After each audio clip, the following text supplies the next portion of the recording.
ગુજરાતમાં વરસાદનું જોર હાલ ઘટતું લાગી રહ્યું છે। રાજ્યના કેટલાક વિસ્તારોમાં હળવાથી મધ્યમ ઝાપટા પડી રહ્યા છે। ત્યારે આગામી દિવસોમાં રાજ્યમાં વરસાદનું જોર કેવું રહેશે તે જાણી લઈએ। નમસ્કાર, દૂરદર્શનની વેધર અપડેટમાં સ્વાગત છે। હવામાન વિભાગની આગાહી પ્રમાણે રાજ્યમાં આગામી 7 દિવસ તમામ જિલ્લામાં હળવોથી મધ્યમ વરસાદ પડી શકે છે।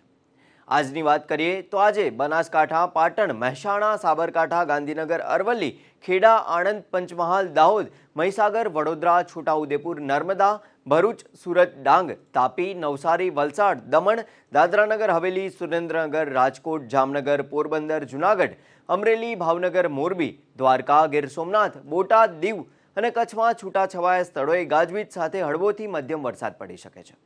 જે બાદ આગળના દિવસોમાં કચ્છમાં શુષ્ક હવામાન રહી શકે છે। હવામાન વિભાગે જણાવ્યું છે કે રાજ્યમાં 1 જૂનથી લઈને અત્યાર સુધીમાં કુલ 969 મિલીમીટર વરસાદ નોંધાયો છે। મતલબ કે 47% વરસાદ વધુ પડ્યો છે। પ્રદેશ પ્રમાણે વાત કરીએ તો ગુજરાત પ્રદેશમાં સામાન્ય કરતાં 27% વધુ એટલે કે 1100 મિલીમીટર વરસાદ નોંધાયો છે, જ્યારે સૌરાષ્ટ્ર અને કચ્છમાં 870 મિલીમીટર વરસાદ નોંધાયો છે, જે આ પ્રદેશમાં સામાન્ય રીતે પડતા વરસાદ કરતાં 75% વધારે છે।